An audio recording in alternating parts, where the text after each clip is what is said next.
ман ба кӯмак додархонд ва дӯстамро даъват кардам. дар номи ман директори генералӣ навишта шудааст, дӯстам директори иқтисодӣ ва додарам директор оид ба фурӯш. амакам омада пурсид, ҳамаи шумо директор бошед, кӣ кор мекунад? кол-центри хеле хуб, офарин бачаҳо. ин кӯмак мекунад барои нагузаштани овоз. олист. ман гуфтам ки агар яке аз шумо Илон Маск шавед, барои ман бас аст.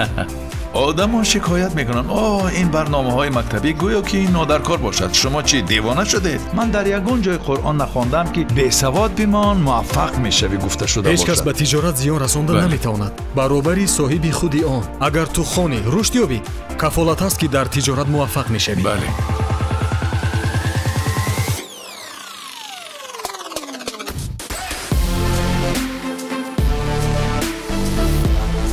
алмато, пойтахти пешинаи Қазоқистон, аз рӯи аҳолӣ калонтарин шаҳри ин кишвар ва минтақа аст. дар ин шаҳр 2 миллиону 130 ҳазор одамон зиндагӣ мекунанд. алмато маркази тиҷоратии Қазоқистон аст. бисмиллоҳи раҳмони раҳим.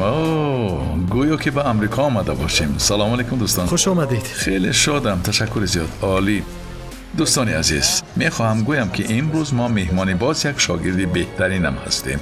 ин кас Курмет яке аз шогирдони беҳтарини ман аст. метавон гуфт ки ӯ дар муддати кӯтоҳ дар 2-3 сол натиҷаи олӣ нишон дод. Курмет азизам, марҳабо ба барномаи мо. ман ҳоло дар офиси ӯ қарор дорам дар Алмато. ин харитаи ҷаҳон аст. инҷо ширкати ӯ аст.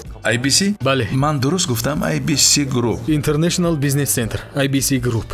Курмет, лутфан ба ман бигӯ, барои чӣ ту бо ин кор машғул ҳастӣ? мо рисолати бузурге дорем. рисолати мо аз он иборат аст ки мехоҳем ба шаҳрвандони пеш аз ҳама Қазоқистон ва баъдам ба шаҳрвандони кишварҳои собиқ иттиҳоди шӯравӣ кӯмак кунем, то онҳо дар беҳтарин кишвари олам, дар амрико таҳсил кунанд.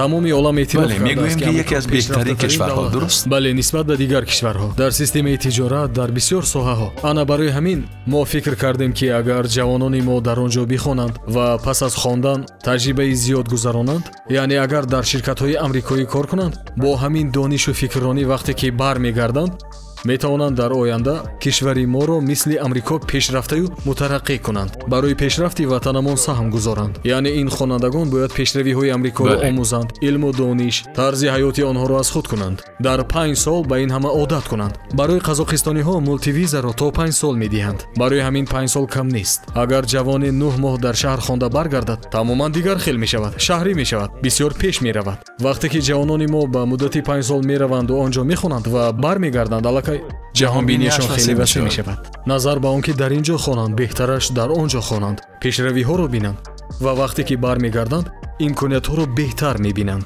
аз ин ҷиҳат дар ҳақиқат чунин аст. ман дар деҳа таваллуд шуда ба воя расидам. дар деҳаи мо тахминан 400 оила вуҷуд дошт.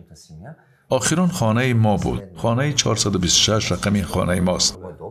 баъд гӯристон сар мешавад, он тараф кӯҳҳо сар мешавад. барои ҳамин он чӣ ки ту мегӯӣ барои ман шинос аст. барои он ки вақте ман бори нахуст аз деҳа ба шаҳр омадам, ҳис мекардам ки гӯё ба олами нав даромадам. он фаҳмишҳое ки ман доштам, он тасаввуру фикроние ки доштам дар шаҳр он гуна набуд. ва аз ҳама ҷолибаш, ман вақте бисёр бой додам то чизҳои оддиро омӯзам, ҳолон ки ин ҳамаро шаҳриҳо ҳамин тавр медонистанд. чизҳои оддӣ, мефаҳмӣ? вақте зиёд сарф шуд то ки ба муҳити шаҳр ворид шавам, фаҳмам, фикрониямро дигар кунам. муҳит фикрониро эваз мекунад. ин хуб аст. агар бачаҳои мо ба кишварҳои пешрафта раванд, вақте тараққиётро бо чашми худ бинанд, тезтар мефаҳманд. агар бо чашмони худ набинанд, зуд намефаҳманд. ман инро чӣ хел фаҳмидам?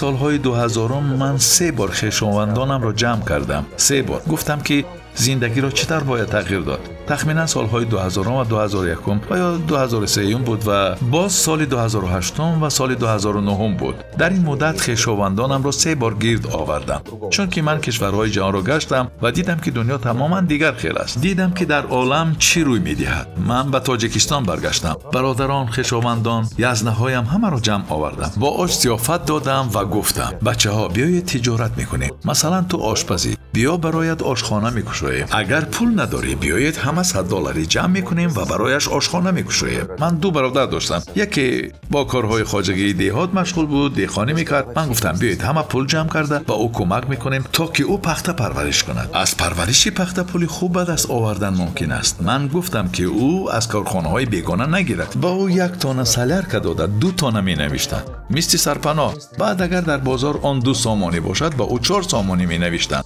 از بس که او به این مجبور بود ناعلاج میگرفت. اگر 1 تانه نخ پخته $1300 ارزش داشته باشد، او پیشکی امضا میماند که در تیر ماه آماده است که $1000 فروشد. من میگفتم آخر گوش کن، این همه طرفه میزی غارتگری است بلا زند. همش روشن است آخر. گفتم که بیایید پول جمع کرده با او میدیم.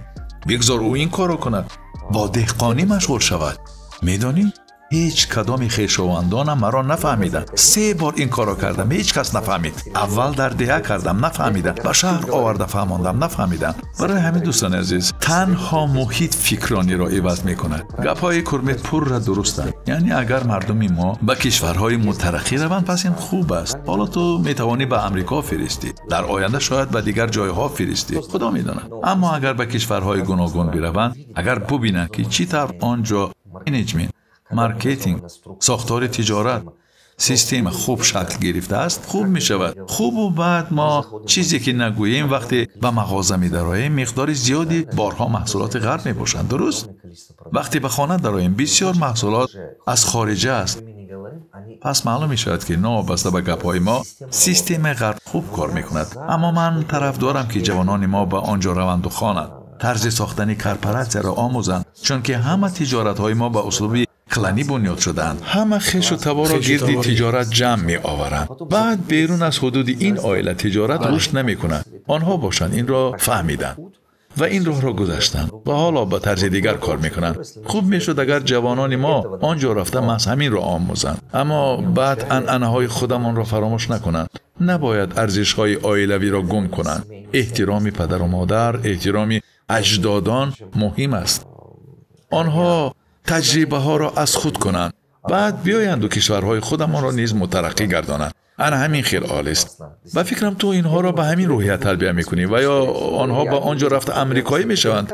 محیط تربیت تو چنین نیست؟ نه، میدونید وقتی که آنها به امریکا میروند ما اینچنین خدمت رسانی ایلاوگی داریم. عادت کنی اجتماعی، یعنی ما آنها را در فرودگاه پیشواز میگیریم، در آموزشگاه با آنها یاری میرسانیم، برای یافتن جای زیست، برای یافتن کاری انیق و مشخص نیز کمک میکنیم. یعنی ما همه طرفه خدمت میرسانیم و کمک میکنیم. مثلا حالتایی میشود که دوست پیشی دوستش به امریکا میرود و آمده به ما میگوید که به من کمک کنید. ما کمک میکنیم. یعنی همین طور دستگیری ها هم میکنیم. اپتیکا، بیمارخانه و غیره. بله. بعد ما کوشش میکنیم که هر ماه در آنجا شب نشینی های امریکایی برگزار نماییم. ما آن را باربیکیو پارتی، پول پارتی، اوشن پارتی مینامیم و در چنین جشن‌ها آدمانی را در چیکاگو، نیویورک و غیره جمع میکنیم. جمعیت‌های زیادی هستند که قزاق‌ها جمع میشوند. انا این صورتی جمع شدنی بچه هاست. اینجا نیویورک است. این همین گونه چهارراه است، درست؟ در اینجا بچه ها در نیویورک، چیکاگو جمع شدند. سرایندگان ما را دعوت میکنند. میرامبک اسبایف رفته بود، با نزدیکی رگینا خراکینا میرود. همین طور؟ بله البته. در آنجا من دوستی نزدیکی دارم. او همه را تشکیل میکند. او در لس آنجلس زندگی میکند و به هر حال فرهنگ ما نگاه داشته میشود. این خیلی مهم است و ما دویم تبلیغات و تشویقات میکنیم که همین کار اجرا کرده شود، یعنی نگاه داشته شود. یعنی ایدئولوژی. ما باید کوشش کنیم که فرهنگمان را حفظ نماییم. در حقیقت وقتی فرهنگ ها حفظ شوند عالم ما عجیب میگردد. باید این ریشه ها نگاه داشته شوند و اگر از دیگر فرهنگ ها پدیده های خوب فایده ناک گرفته شوند خوب است. این خیلی مهم است. اگر فرهنگ دیگران را گرفته از آن خود را فراموش کنی این نادرست است. از دیگران چیزی فایده ناک را گیری درست است. و اینچنین ما باز چیکار کردیم؟ هستند بچه هایی که به امریکا کی ها رفتند. کسی در گرین کارت برد کرده است، کسی برای کار رفته است و شرایط کاریش خوب است و معاشی که میگیرد خوب است. خلاصه فکرانی من چنین است که اگر آنجا برایت بهتر باشد، معاش خوب بگیری، در آنجا تو را قدر کنند، پس بیمون. اما همزمان این بچه ها بسیار کارهای خیر میکنند، یعنی به بسیار کارهای ثواب دست میزنند. بله، بهترین شو و بعد یاری رسند. بله، یعنی آنها همین طور به دیگران کمک میکنند. من همیشه میگویم من مقصدی معین муайян дорам. Бояд 10,000 қазоқонро ба он ҷо фиристам. Мегӯям ки агар яке аз шумо мисли Илон Маск шавед, барои ман бас аст. Ман чунин мешуморам ки рисолатамро иҷро кардам. бигӯ ки агар 1%-атон ба ӯ монанд шавед, агар чунин тоҷири муваффақ аз ин шавед, бас аст. 10,000 одамоне ки ба он ҷо мераванду меоянд, ақаллан яке аз онҳо 1% 100 кас мешавад. 100 кас кори зиёдеро анҷом медиҳад. устод, ҳатто ақаллан як касашон, 0 аз 100 1%. бале ақаллан як касашон мисли Илон Маск бой шавад. Ӯ ба наздики Твиттерро пурра харид. Бале. Ба 44 миллиард доллар. Ман инро дидам ва аз назар гузарондам ки кадом аксияҳоро дар Қазоқистон метавонанд харанд ва муқоиса кардам. Ӯ метавонад ҳама чиро харад ва боз метавонад аксияи Қазақ Телекомро муқаррар кунад. Як каси онҳо Илон Маск шавад, ин ба манфиати ватани мост. Ман гуфтам ки агар яке аз онҳо мисли ӯ шавад, кишвари мо гул шукувон мешавад. бале бале, дар ҳақиқат чунин аст. ва боз ҳастанд одамоне ки кайҳо ба Амрико рафтанду фарзандонашон онҷо таваллуд шуданд. Он одамоне ки ба онҷо рафтанд, барои он ки решаҳои худро фаромӯш накунанд, мо алифбое гирифтем. Ана алифбо барои ҳамин хел алифбо тартиб бале додед. барои одамони англис забон. Яъне дилхоҳ амрикоӣ метавонад инро, яъне мо аз ин ҷо ҳарфҳои крилиро гирифтем, танҳо бо забони лотинӣ. Ана нигоҳ кунед устод, дар ин ҷо алфавит аст. яъне агар кас ба Қазоқистон омадан хоҳад, метавонад ӯ метавонад омӯзад. ӯ метавонад омӯзад. Ана дар ин ҷо алфавит аст, бо лотинӣ, кирилли нест. мебинам. Б, В, аҳа, бале. мебинам. онҳо метавонанд ба зудӣ кас метавонад зуд қазоқиро фаҳмад. бале. ва ана ин хел мо ин ҷо нохаҳро ворид кардем. нигоҳ кунед, дар ин ҷо сабти овоз аст. дар охири афсона масалан ана инро гирифтан мумкин аст. нигоҳ кунед. чунин замима тайёр кардеда? бале, мисол агар ҳарфи А-ро бинед, бале. Э-ро бинед, ана инҷоро зер мекунед, сар мешавад. шумо аз алифбо барномаи телефонӣ сохтед. офарин. дарҳол кас метавонад талаффузро гӯш кунад. ҳам ба қазоқӣ ва ҳам ба бале, англисӣ. дар ин ҷо навишта Олӣ. шудааст. ва ман фикр кардам ки аз Хеле тарафи хуб. дигар ин хеле барои хуб. офарин барои бачаҳо. кӯдаконе ки ба Амрико рафтанд. Бале. онҳо ба ҳар ҳол ҳамаро фаромӯш мекунанд. хеле хуб. муҳити амрикоӣ бо ин метавонанд забонашонро дар дар хотир доранд. ҳақиқат бояд ҳамин тавр кард. бояд коре кард ки инсон якчанд забонро донад. ҳоло ҷаҳону замона чунин шудааст. ман дар худам мушоҳида кардам ки масалан он коре ки машғулам ба хизматрасониҳое ки дорам, агар ҳоло боз ду забони дигарро медонистам, бароям бозорҳои бештар кушода мешуданд. ман бо англисӣ баромад карда гап зада наметавонам, вале ният дорам ки англисиро омӯзам. рости гап ман 5 сол боз онро омӯхтаниам, вале ҳеҷ вақт намеёбам. акнун ман фавран аз паси ин кор мешавам. агар ҳоло англисӣ, арабӣ, хитоӣ ва ё гӯем ки испаниро медонистам, пас тамоми дунёро фатҳ мекардам, чунки фикронии ман дуруст аст. ҳоло ман албатта ин масъаларо бо тарҷумонҳо низ ҳал мекунам. ҳоло шукри худо ки чунин имконият ҳаст. ман ҳоло ду роҳ дорам. ё бояд тарҷумони хуберо киро кунаму бо худ гирифта гардам, ё тариқи интернет кӯмак пурсам ва ё худам омӯзам. бояд яке аз ин корҳоро кунам. аммо ба ҳар ҳол тарҷумон баъзан наметавонад ки фикри маро дақиқ баён кунад. ин ҳиссиётро ифода кардан номумкин аст. баъд агар тарҷумон ончеро ки ман аз сар гузаронидам аз сар нагузаронда бошад, пас ӯ таври дигар тарҷума мекунад. яъне ҷумлаҳои ман барои ӯ маънои дигарро ифода мекунад. ин маълум аст. аммо дар ҳақиқат донистани забонҳо дарҳои ҷаҳонро мекушояд. аммо пеш аз ҳама бояд забони модариро фаромӯш накунем. ин хеле муҳим аст. ин дунё ғайриоддист. агар мо гуногун бошем, вақте мо якранг бошем, ин хуб нест. ин ҷо чист? ин ҷо нишаста гурӯҳ идора карда мешавад. аз ин ҷо гурӯҳ шӯъбаи идора карда ҳуқуқӣ, мешавад. хуб, директори генералӣ, мудир, вадия, арслан, асед, амир. бачаҳо салом. он ҷо муҳосиботи мост.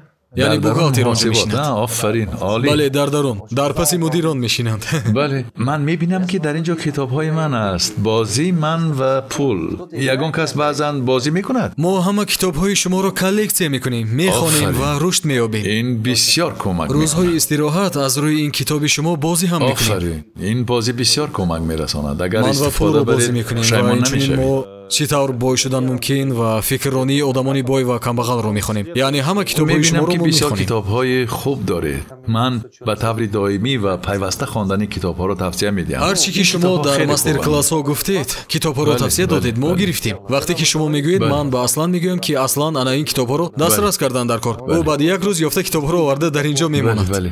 این کاری درست است. این کتاب ها بسیار یاری میرسانند، کمک زیاد میکنند. این خیلی خوب است. تو اینجا سرتیفیکات، دیپلم های به شمار داری، مکافات ها گرفته. آفرین آفرین، این خیلی خوب است. عالی. خیر، اکثری سرتیفیکات ها البته از سماست. بله من میبینم. وقتی که کورس ها رو خوانده تمام کردم در ساحه آموزشی درس های تجارت، این همه رو گرفتم. دیپلم گرفتم، آموزشی سالانه ماستر کلاس، ترینینگی 10 روزه برای رشد تجارت و غیره و هکذا. خیلی خوب، آفرین، خیلی زیادن. تو افتخارنامه های به شمار داشته، باز دیپلم ها. آفرین عزیزم، بیایید دوام میدهیم. کال سنتر خیلی خوب. آفرین بچه ها، عالی. آفرین.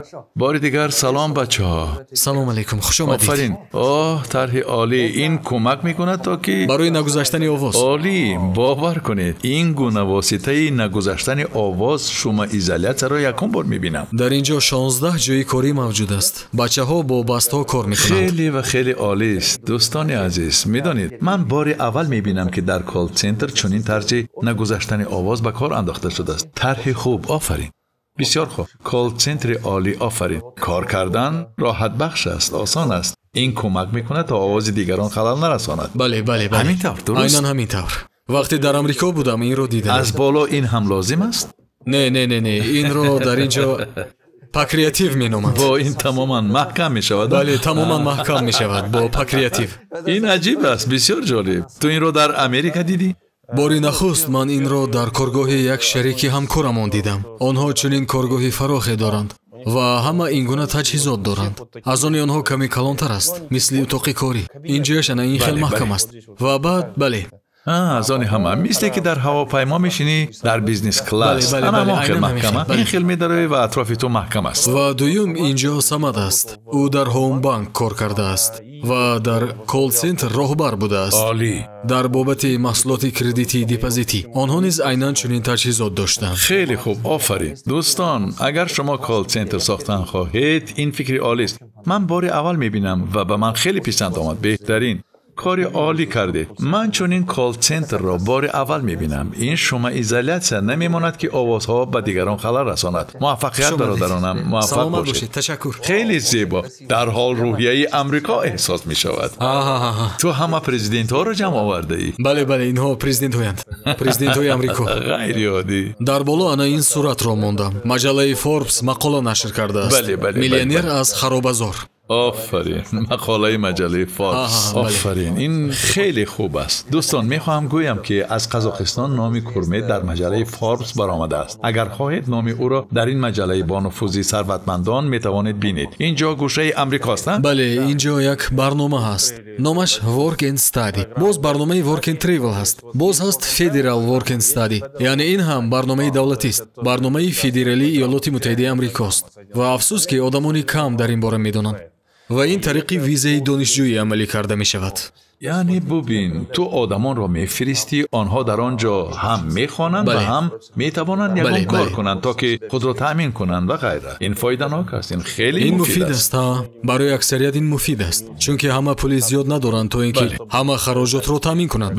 وقتی کس به آنجا رفته اقلا قسما کار کند، خراجاتش میبرد. برای جای زیست، خانش، خوراک، این خیلی سبکی میارد. وقتی کس کورس خود را به آخر رساند، خواه سرتیفیکاتی سالانه میگیرد، خواه ماگістратура، خواه بکالور، بعد به تجربه آموزی می رود. در دوران شوروی بود که تجربه استحصالی خودی دانشگاه روانه می کند با شرکت های امریکایی و معاش و دیگر شرایطش را مقرر می کند. حجت می دهد و به جای لازمه روانه می کند. ما به اینجا رو می گوید. وقتی که دانشگاه رو ختم می کنیم به جای لازمه برای کار می فرستند. در آنجا هم چنین است. طبق کسب و اختصاص روانه می کند و کس 1 سال کار می کند و از امریکا معاش می گیرد و این معاش قریب که همه خراجات او را می برآورد. به یگان مشکلی. تو این دم تمام خراجاتش را می برآورد.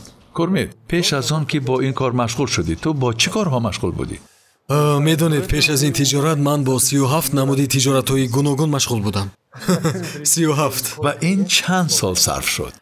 خیر، اگر حاضر این رو حساب کنیم، پس در یاد دارم که دانشگاه رو ختم کردم. بعد ما طریق شرکت آیسیک برای تجربه آموزی به ترکیه رفتیم. از آنجا آمدیم و در 21 سالگی من باری نخست ایپک شدم. صاحب کاری شخصی. فخر میکردم. هیچ چیز نیست، تنها خودم و ایپک شدم. فخر میکردم که تمام من بیزنسمنم.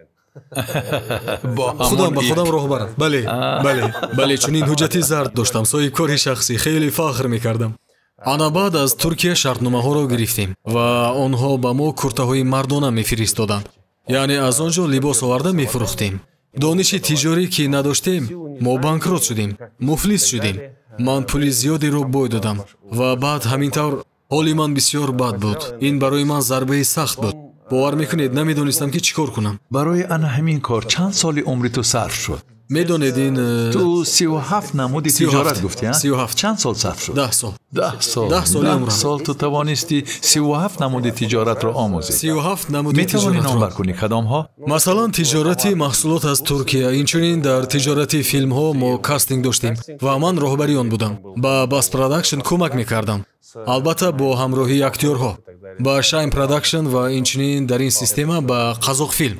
баъд инчунин ширкатҳои гуногуни шабакавӣ буданд. дар он вақт байни онҳо пирамидаҳои шабакавӣ буданд.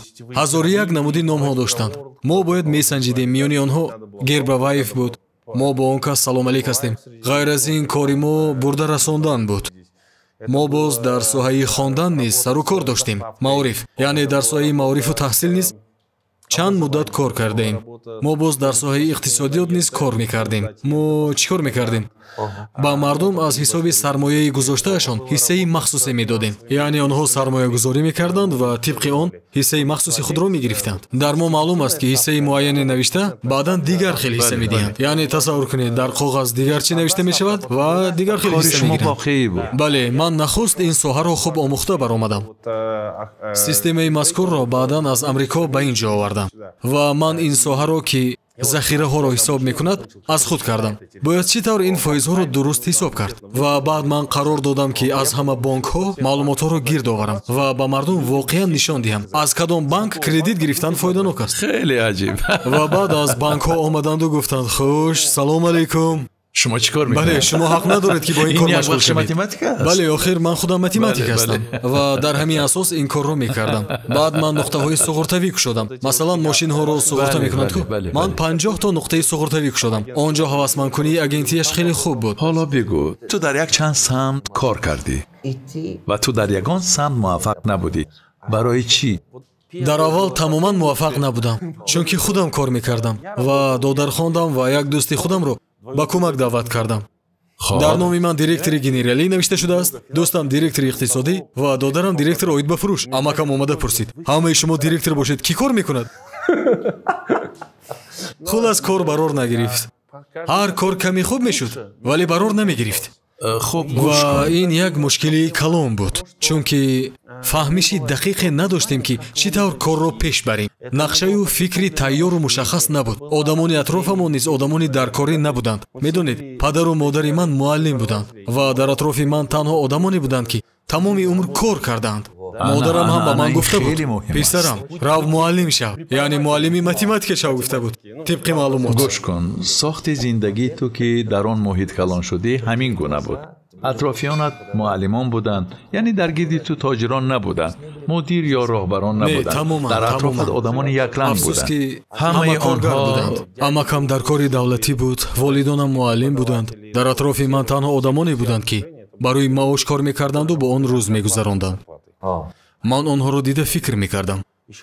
боз дар охири ҳар сол модарам сахт бемор мешуд.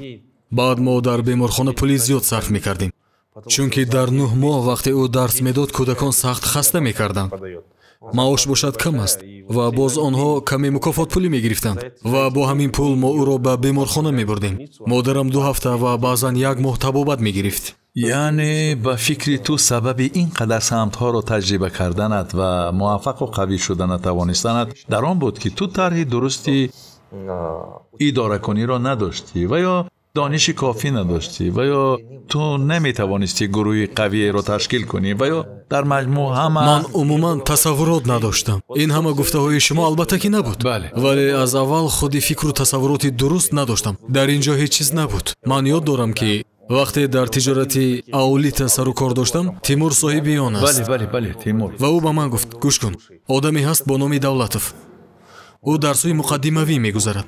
400-500 долларӣ, биё меравем. ман гуфтам ки ӯ дар соҳаи суғурта кор мекард. бале, суғуртаи ҳаётӣ. дар соҳаи суғуртаи ҳаётӣ кор мекард. кори ӯ хуб аст, бо тадриҷ корҳояш пеш меравад. пеш меравад. корҳои ӯ хубанд. хайр, ин кори ӯст. ин танҳо мувофиқ омадан ва ё тасодуф аст. бале, мо пеши ӯ ҳам рафтем. Вақте ки кам-кам бо ӯ ҳамкорӣ мекардем, ӯ гуфт ки ту бояд равӣ ва бихонӣ. ба тренингҳо. ман гуфтам ки ман донишгоҳи Қазоқистон факултаи математикаро хатм кардам. Ман математикам, соҳаи иқтисодиётро хатм кардам ва магистрантам. Гуфтам ки дониши хуб дорам. Ман математикам ва ин ҳамаро хуб медонам. Ман вақте муфлис шудам, дар корпоратсияҳои бузург кор кардам. Ман ин соҳаҳоро об карда хӯрдаам. Гуфтам, ин чӣ дар кор аст? Гуфтам. ӯ гуфт ки не, фикрронии ту омода нест. Ман гуфтам ки Давлатов худаш кист? ӯ гуфт ки биё меравем. гуфт ки худат меравӣ ва ҳамаашро мефаҳмӣ. шумо дарси муқаддимавӣ доштед ва ӯ гуфт ки ин $500 аст.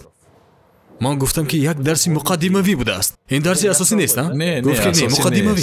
Гуфтам ки ӯ ба ман чиро ёд медиҳад? ӯ гуфт ки бояд равӣ. гуфтам ки $500 аз куҷо мегирам? ин пули кам нест ва ман ин миқдор пул надорам. боз муфлис шавам? ӯ гуфт ки ягон чиро мефурӯшӣ ва меравӣ. хулас мо ҳамон $500 ёфтем ва ман рафтам. дар ёд дорам ки ман шишта будам ва шумо дар бораи Арман ва Улан нақл мекардед. муқоисаи ду намуди фикрронӣ. бале. ва ҳамон вақт шумо аслан дар ягон тиҷорат кафолат нест, вале шумо ҳамон вақт як нав кафолатро гуфта будед. агар шумо хонед, бале. пас мисли маймуне ки ӯ вайро омӯхтааст. дар рӯи дор роҳ гаштанро омӯхтааст. бале, бале, тавре ки кӯдак ҳисоб кардану навиштанро омӯхтааст, ман ба шумо бой шуданро меомӯзонам. бале, бале. вале ба шарте ки шумо гуфтаҳои маро пурра иҷро кунед. бале. яке барвақтару дигаре дертар. ба касе 1 сол дар кор, ба касе 3 сол. ҳама алохон нестанд, ба каси дигар 10 сол. аммо агар шумо ин корро кунед, бале. пас баъд аз муддати муайян шумо натиҷаи дилхоҳро мебинед ва ман кафолат медиҳам. дӯстон, гуфтед. воқеан чунин аст. масалан, мактабҳои миёнаро мегирем. мактабҳои миёна ба ҳама кӯдакон ҳисоб кардану навиштанро меомӯзонанд. бале. дуруст? ба яке 1 бор нишон доданд, ба дигари 2 бор. шояд касе як ҳарфро 100, 500, 700 ва ё 1000 бор навишта бошад. гуфта навиштааст. вале дар охир ҳама омӯхтаанд. мо намегӯем ки ҳама босаводона менависанд, аммо ҳама чизе навишта ё хонда метавонанд гуфт. агар мегуфтанд ки биёед ин бача истеъдод надорад, биё ӯро ба мактаб намебарем, дар ин сурат ҳама расво мешуд. ман чунин мешуморам ки мактаби миёна бузургтарин дастовард дар таърихи кулли инсоният аст. ин дуруст аст? дар тӯли таърих. бале, бале. таърихро бубин. дар куҷое хонда будам ки инсоният дар рӯи замин беш аз 2 миллиард сол боз вуҷуд дорад. худи ҳаёт бошад 4 миллиард сол боз. дар ёд надорам ки инро дар куҷо хондаам. акнун бошад инро кас тасаввур мекунад ва андеша меронад. дар 100-200 сол мо одам бар ин зиндагӣ карданро омӯхтем. он 2 миллиард солро дар як тараф мемонем ва тахминан дар 200 сол зиндагии мо хеле беҳтар шудааст. масалан, модарам нақл мекард ки чӣ тавр ба шавҳар баромадааст. мефаҳмед? мисол, дар деҳаи мо ки ман калон шудам, танҳо тахминан солҳои 60 роҳ сохтанд. роҳи мошингард. қувваи барқ тахминан солҳои 70 гузаронида шудааст. мефаҳмед? то имрӯз дар ин олам ҷойҳое ҳастанд ки барқу роҳ надоранд. дуруст? технология надоранд ва ғайра. дар ин дунё чунин ҷойҳо ҳастанд. об надоранд. ва солҳои 80 дар ноҳияҳо, деҳаву маҳалҳо метавонам бо боварӣ гӯям ки бисёр одамон дар хонаҳояшон телевизор надоштанд. ва ин ҳама гилимҳо, телевизорҳо, яхдон, кондитсионер, технологияҳо, техникаҳо солҳои 2000 дар бисёр оилаҳо пайдо шуданд. ва акнун бубин, дар 100 солаи охир ва ё дар 200 соли охир инсоният тавонист то ба кайҳон барояд. ин қадар киштиҳои кайҳонию ҳавопаймоҳоро бинед. қаблан ин ҳама набуд. соҳаи тиб хеле пешрафта аст. технология. ва ин ҳама бо шарофати мактаби миёна аст. ҳама бо шарофати мактаби миёна аст. бо саброна ҳамаро тарбият кардааст ва мардум бо меҳнати дигарон, бо меҳнати дигар наслҳои гузашта хондану навиштанро омӯхтанд. ҳоло бошад масалан ютуб фазои олист, интернет олист, гугл худ фазои бузург ва олии имкониятҳост. тасаввур мекунед? ман ҳоло нишаста метавонам мустақиман хонам фикру андешаҳои имрӯз ё фардои Илон Маск ё Доналд Трамп ё Ҷек Ма ё Алишер Усмонов ё дигаронро. тасаввур мекунед? фикри як ҳафтаи пеши ӯро ту метавонӣ гирӣ ва истифода барӣ. ба фикрам ҳеҷ гоҳ ин гуна имкониятҳои олӣ мисли имрӯза набуданд. барои ҳамин вақте ман дар тренинг ба шумо гуфтам ки дилхоҳ одам ки технологияҳоро ҳамчун боигарӣ ба кор мебарад, онҳоро дар амал татбиқ карда метавонад ин гуна шавад. ба он сабаб ки тавре мактаби миёна ҳамаро саводнок кардааст, пас ҳар гуна инсоне ки кӯшишу ғайрату хоҳиш дорад ва дуруст кор мекунад, пас ҳатман натиҷаи хуб ба даст خواهد آورد. баъд ман ба хона рафтаму ба модарам гуфтам: модар, ман як одамро ёфтам. Ӯ бо русӣ хуб гап намезанад, аммо ба фикрам гапҳояш дурустанд. ӯ гуфт ки ӯ дар бораи чӣ гап мезанад? Гуфтам ки ӯ мегӯяд ки ту метавонӣ хеле бой шавӣ. ӯ гуфт ки он мард дурӯғ мегӯяд. Ту чӣ тавр метавонӣ хеле бой шавӣ? ту бояд муаллим шавӣ ва агар хуб дарс дода хуб кор кунӣ, чунин фикронеро ҳама метавонӣ доранд. директор шавӣ. агар хеле хуб кор кунӣ, дар маориф ба кор медароӣ ва ин директорро сахт мегирӣ, то ки ӯ хуб кор кунад. ман фикр кардам, ин бо фикри ман, бо ҷаҳонбинии ман мувофиқ нест. ман аз як тараф инро мебинам, бурду бохти Темурро мебинам, тоҷирони камро мебинам, вале ақлан касеро мебинам. онҳо дигар хел зиндагӣ мекунанд. Дар як сол 2-3 бор ба кишварҳои хориҷа мераванд, истироҳат мекунанд. ман намебинам ки онҳо хаста шуда бошанд. доимо дар утоқи худ мешинанд, дар бораи чизе фикр мекунанд, доим бо касе дар тарабхонаҳо во мехӯранд. ман фикр мекунам ки ӯ кай кор мекунад? ӯ охир пул кор мекунад, бо кадом як пуле ба ҳар ҷо меравад, хароҷот мекунад, мошину хона мехарад ва ғайра. ва боз масхара мекунад, ба меҳмонӣ даъват мекунад, то ки ман он ҳамаро бинам. албатта инҷо гапи калон аст ва ӯ ба ман гуфт ки гурӯҳи корияш дарсҳои шуморо хондаанд ва дар соҳаи суғуртакунонии ҳаёт ҷунбиши бузургеро ба вуҷуд овардаанд. ҳамин тариқ корҳояшон хеле хуб шудааст. ман фикр кардам ва гуфтам ки хуб, агар ин ваъдаю кафолатҳоро гӯш кунам, пас тамом. масалан, дар мактаб хондану навиштанро ёд гирифтам ку, пас ин корро ҳам бояд кунам. бо савод шудам, навиштану хонданро ёд гирифтам. гуфтам ки бояд равам. сипас баъди муқаддима тренинги асосӣ. он тахминан 60 000 тенге буд. 60 000 тенге нест охир. ман ба Темур гуфтам ки ин миқдор пулро шояд қарз медиҳӣ. ӯ гуфт ки ҳоло не. ба фикрам тахминан $200 мешавад. бале, ҳамон вақт ҳамин хел буд. ӯ гуфт ки не, барои дониш бояд худат пардохт кунӣ. ман гуфтам ки ту қарз диҳ. ӯ гуфт ки бифаҳм, агар ман ба ту пул қарз диҳам ва ё ту бепул рафта иштирок кунӣ, пас он донишро истифода бурда наметавонӣ. ту бояд арзиши он чиро ки мегирӣ донӣ, ана он гоҳ амал карда метавонӣ. агар арзишашро надонӣ, онро амалӣ намекунӣ. баъд ман муддати зиёд дарсҳоятонро дар YouTube тамошо мекардам. хайр, баъд ман ба Амрико рафтам, муддате истодам ва тамошо мекардам. яъне сабаби ба дарсҳои мо омадани ту даъвати Темур буд, ҳамин тавр? ӯ сабаб шуд. лутфан бигӯ, нуқтаи А, ту ба дарсҳои мо омадӣ, дарси якрӯзаи моро хонди ва ғайра, ва ту баъди он дарси якрӯза ин корро сар кардӣ, яъне кореро ки ҳоло машғулӣ. не, ҳамон вақт ман кӯшиш мекардам ки коргари Темур бошам. ин лоиҳаи навбатӣ буд дар робита бо суғурта. мекӯшидам ки дар он ҷо кор кунам, аммо қариб ки ягон танга кор накардам ва дар дарси шумо гӯш кардам ва садои дилам гуфт ки бояд ягон коре кунам. ва дар ҳамон вақт боз як лоиҳаи дигаре буд. кӯмак барои дохил шудан ба донишгоҳҳои кишварҳои хориҷӣ. барои ин мактуби расмии ҳавасмандкунонӣ лозим. ва ман ҳамроҳи ҳамсарам кардани ин корҳоро сар кардам. ва ӯ англисиро хуб медонад, дӯст медорад ки доимо бихонад ва ӯ ин ҳамаро кард. ман дар қисми фурӯш кӯмак мекардам. аммо вақте мо сар кардем, мо аллакай, яъне вақте ки ман бори аввал омадам, ман дар зиён будам. баъд тахминан $200 ҷамъ кардем, ана ин хел миз гирифтем ва фурӯши баъзе чизҳоро сар кардем. ман гуфтам ки ҳар бор ки дар кори муваффақ нашавем, мо хатое мекунем. ва баъд фикре ба сарам омад ки мо бояд ба назди шумо барои хондан равем. ҳамон вақт мо квартираамонро фурӯхтем, то ки хона созем. ман гуфтам ки агар он вақт мо визаи Амрикоро интизор будем, мешавад намешавад намедонистем. ман гуфтам агар визаамон набарояд, ман ин $10,000 мегирам, яъне квартираро мефурӯшам ва ман пулро мегираму ба устод месупорам ва доимо аз паси ӯ мегардам, мисли дигарон. ман чунин фикр доштам ҳамон вақт, яъне барои хондан чунин хароҷот мекунам. мегуфтам ки агар як сол бо устод гардам, фикррониям тағйир меёбад, зиндагиам дигар мешавад. ман дигар хел фикр мекунам ва зиндагиам иваз мешавад, мегуфтам. баъд виза баромад. хайр, модоме ки тақдир чунин бошад, пас мо ба Амрико меравем, дар он ҷо пул кор мекунам ва баъд меоям. хулас визаро гирифта мо ба Амрико рафтем. дар он ҷо ман китобҳои шуморо хондам, YouTube каналатонро тамошо мекардам ва ҳамон вақт бисёр орзу мекардам. аҷиб, оё ягон вақте чунин мешуда бошад ки шумо маро бинеду қурмет азизам, корҳоят чӣ хел гӯед? дар гумон аст ки устод маро шиносанд, шогирдонашон зиёд аст, мегуфтам, аммо орзу мекардам. ва баъд вақте бори аввал аз Нью-Йорк ба Тошкент парида омадам, вақте ки гардиш зиёд шуд то $25,000, ман ба шумо гуфта будам дар соли якум, дуруст? дар соли аввали тиҷорати мо $25,000, тахминан соли 2018, не аниқтараш соли 2019 омада ба шумо нақл карда будам. гуфта буди ки ман дар тренинги шумо иштирок кардам ва даромадам $500 буд ва ҳоло тахминан $25,000 шуд. ва баъд буданд ҳолатое ки аллакай ба омӯзиши дуюм мерафтам.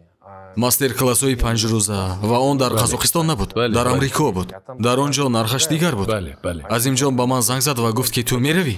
ту дар он ҷо будӣ? бале, ман гуфтам ки меравам. гуфт ки бо занат биё, агар ягон шиносат бошад ӯро ҳам даъват кун. ман ҳама шиносоямро ҷамъ кардам. дар он ҷо нарх дигар хел аст, тахминан 5 ё 10 ҳазор доллар. боз бояд бо занам равам. гуфтам ки ин пулро аз куҷо мегирам? бояд аз гардиш кашида гирам. ман гуфтам ки хонаамонро фурӯхтанӣ будем. биё пулро аз гардиш мегирем. гардиш боло меравад. ва мо бори нахост ба тренинги панҷрӯза рафтем. ва ман бисёр чизҳоро фаҳмидам, чунки мастер-класси панҷрӯза мисли марҳами захми бемор буд.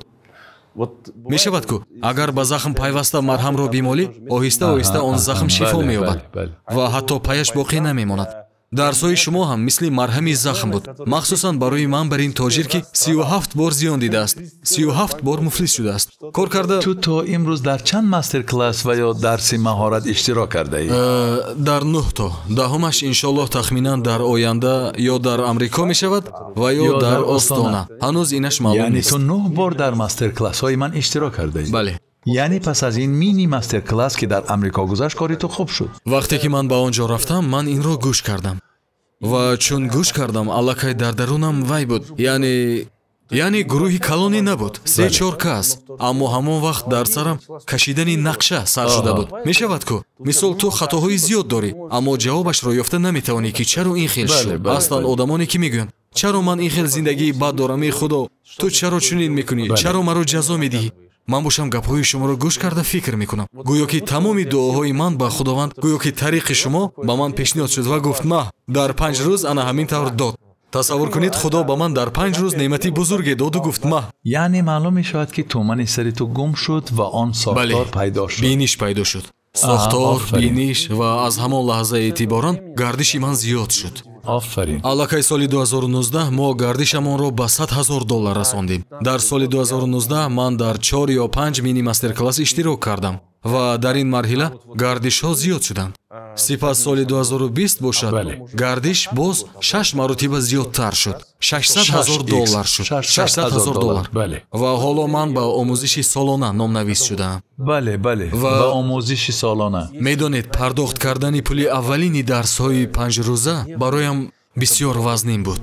гӯё ки имконнопазир буд. бале. баъд он дарсҳои якрӯзаи саршавӣ низ дар аввал ғайриимкон менамуд. харидани ин қадар китобҳо бо кейс гӯё ки бисёр ҳам гаронбаҳо менамуд. аслан 100 доллар, вале гӯё ки 100 ҳазор доллар бошад. вақте ки пул набошад, ва чун мо гардишро ба 600 ҳазор доллар расондем ва вақте ки бояд пули яксоларо месупурдем, 10 ҳазор долларро, мо озодона ин қадар пулро супурдем. бемалол супурдем. ва медонӣ ки ин кӯмак мекунад. озодона бемалол супурдем ва медонед, хайр, охир ин 10 ҳазор доллар аст. як суму ду сум. акнун лутфан бигӯ, ту баъд ба дарсҳои солонаи системакунонии тиҷорат рафтӣ. кадом чизҳо баъдан ба ту сахт кӯмак карданд? маълум мешавад ки ту 4-5 бор дар дарсҳои нахустин будӣ ва даромадатро 5-6 бор зиёдтар кардӣ ва сипас баъди ин ту ба дарсҳои солонаи системакунонии тиҷорат рафтӣ. боз 6 баробар. чанд баробар корат беҳтар шуд? боз 6 баробар ва мо соли 2021, яъне ҳамон сол ба 3 миллиону 600 ҳазор доллар расондем. яъне ба таври худ аз худ даромад зиёд шудан гирифт дар як сол. ва аз ин системакунонии тиҷорат, аз ин 10 ту чиро? ҳамаш 10 баробар афзуд.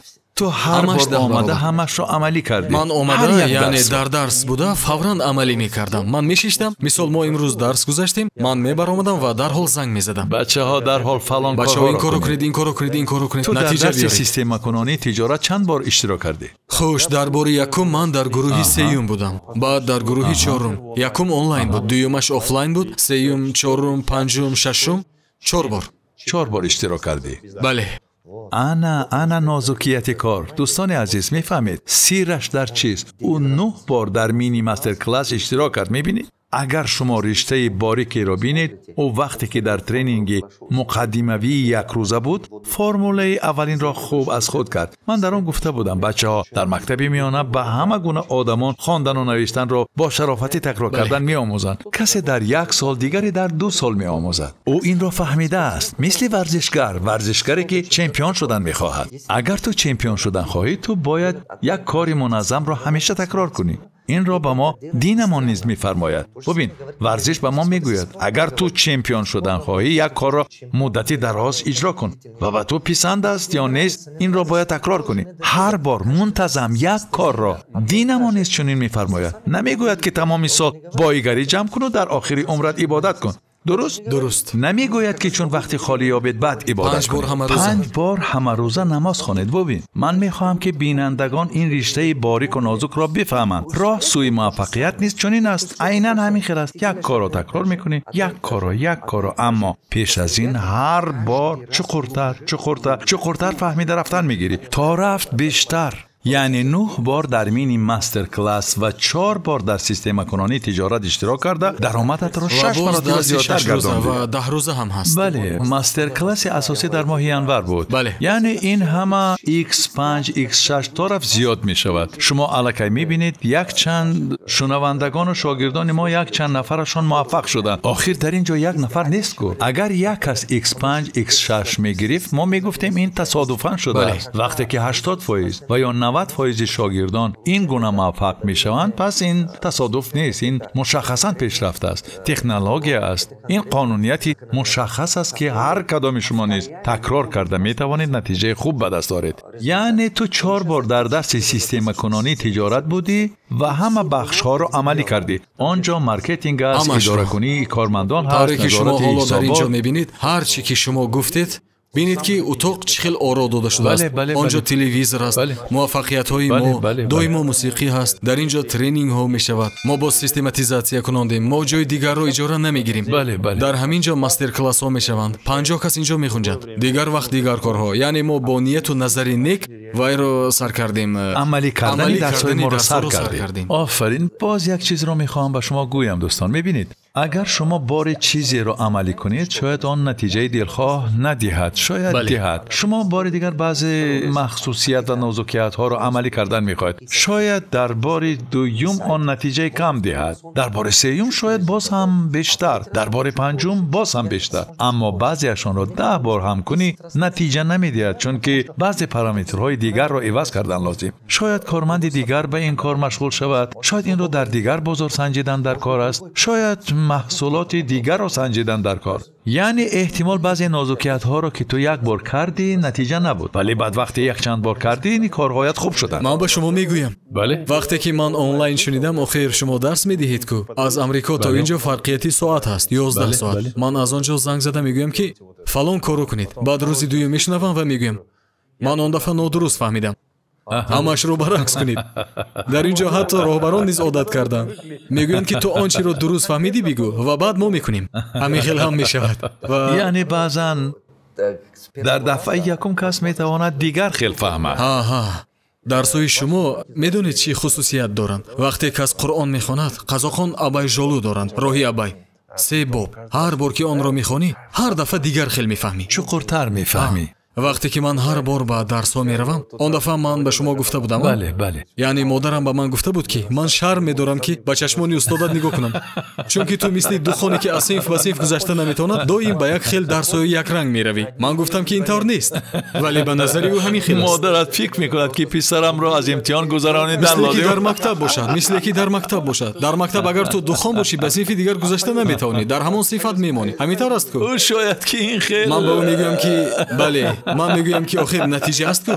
من راستی گپ در مکتب دوست داشتن رو نمیخوندم، انیخترش خواندن رو دوست نمیداشتم، برای آن که در آنجا بها هست و من ماهیت بهاها رو نمیفهمیدم. آن چی لازم است میگفتم.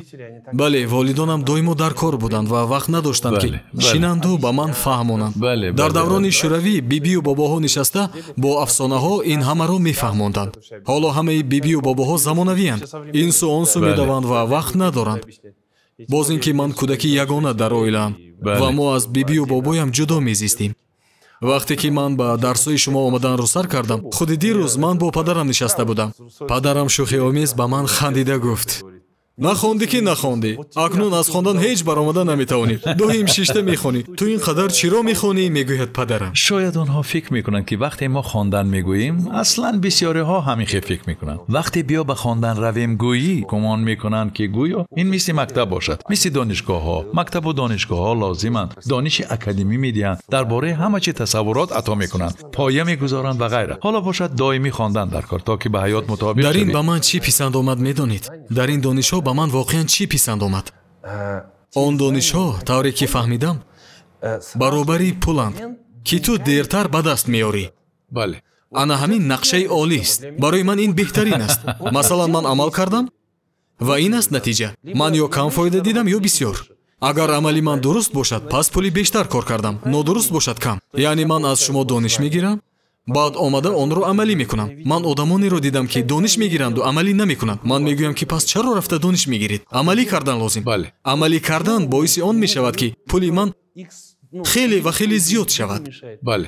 ман мефаҳмам гӯё ки дарҳол набзи маро месанҷанд аз ҳисоби пул. تو در حال فکت ها را میبینی. бале, вақте ки даромадам зиёд шавад, ман мефаҳмам ки миёни гурӯҳ ман аъло хонам. آفرین آفرین. رقم ها اثباتند. бале, شرح و рақамҳо яъне ایضاح لازم пуланд. نیست. بله. дар ин ҷо ҳамаш рӯз бар ин равшан аст. мехонам, амалӣ мекунам, пул ба даст меорам. мехонам, амалӣ мекунам, пул ба даст меорам. دوستان عزیز اهمیت دهید. من حالا میخواهم که شما این نازکیت را خوب در یاد گیرید. ارزش دانش در تجربه است. همان دانش ها واقعا هم ارزشمندند که به کس در حقیقت نتیجه خوب میدهند. اگر شما به هر گونه سمینار و ترینینگ ها می روید، مهم نیست که به درس های من یا به دیگر استادان. پس شما باید یک چند چیزی مهم داشته باشید. یکم، پیش از رفتن به سمینار و ترینینگ ها شما باید دقیق مسئله گذاری کنید. به کدام سمت می روید؟ حالت هایی می شود که آدمان به ترینینگ ها می آیند و خودشان نمیدونند که چی می خواهند. سیاحان. بله، در یاد داری. من زود میگویم که وظیفه خانگی را کرده؟ نه، بیا این خیر میکنیم. من میگویم که در پیشانیت مینویسیم که سیاح و بعد با تو دیگر سر و کار نمیگیریم. من بعضا در ترینینگ ها همین خیر میگویم. پیش از رفتن به سمینار و ترینینگ ها شما باید مسئله گذاری کنید. مقصد رفتنتان را. این چیزی یکم است. باید مغز سر شما هدف و سمت معین داشته باشد. شما در آنجا چی میجویید؟ دوم، بعد ترینینگ ها حتما شما باید نقشه عمل داشته باشید. مثلا سمینار و ترینینگ ها را به آخر رساندید، باید نقشه عمل داشته باشید. اگر نداشته باشید پس شما نفهمیدید. شما نمیدونید که درس ها را چه خیر به کار برید. میدانید چرا بسیار آدمان دانش را عملی نمیکنند؟ آنها میخوانند و میخوانند و میخوانند. آنها گمان میکنند که در این باره دانستن خود بسنده است. آنها نمیفهمند که فلشک یا دیسک سخت نیستند که معلومات زیاد را در خود نگاه داشته توانند. کس فراموش میکند. مغز سر کس باید دانش ها را کارکرد کند برای بعداً قرار درست قبول کردن. یعنی پس از سمینار حتما باید نقشه عمل را در سر داشته باشید. وقتی به خانه میآیید این دانش ها را در پایه تجربه خود به کار برید و عملی کردن این دانش ها را در کار زندگی خود سر کنید. با این مشغول شوید. اگر از دستتان نآید به طرز دیگر سنجید. دائما کوشش کنید هر دانشی که میخواهید در حیاتتان عملی نمایید آن را چندین بار از پهلوهای گوناگون عملی نمایید. با این کس کار کنید، نشد. با این محصولات نشد. در این منطقه نشد. دوام ده. این مثل ورزش است. تو باید ورزش را بارها تکرار کنی، کوشش زیاد کنید از هر پهلو. بعد زمانی می آید و کم هم باشد فایدهش را می بینید. بعد دوم، سوم، چهارم نتیجه خوب به دست می آورید.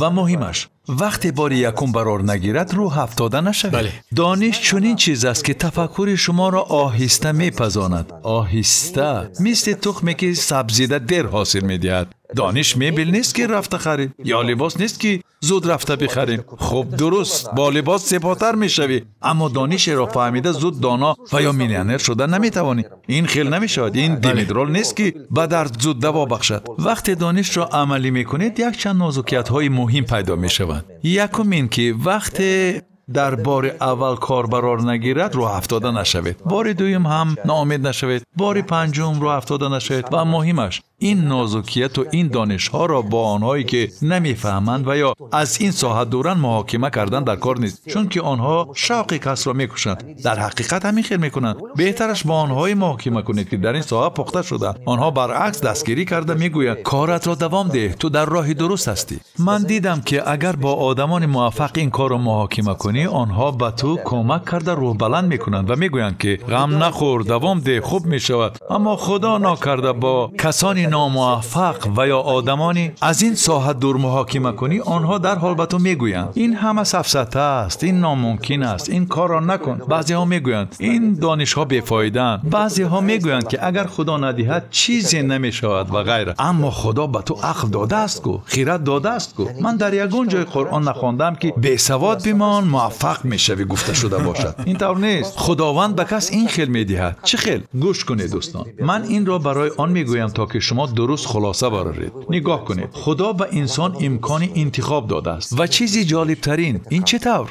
مثلا وقتی خداوند به انسان امکانیت ها میدهد، اگر انسان دانش های کسبی نداشته باشد این امکانیت ها را نمیبیند. این امکانیت ها از پیش نظرش گذشته میرود. خدا داده است چون که او نیت نیک دارد، انسان پاک و خوب است و او چنین امکانیت ها را میدهد. این امکانیت ها از پیش چشمش گذشته میروند، اما او دانش کسبی ندارد تا که این امکانیت ها را به کار برد.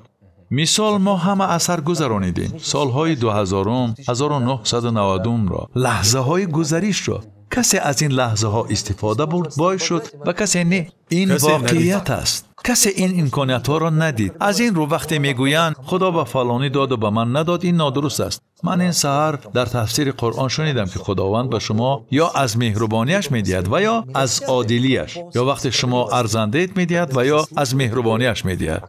این معنای آن را دارد که امکانیت ها همیشه هستند. من چرا این مثال ها را میارم؟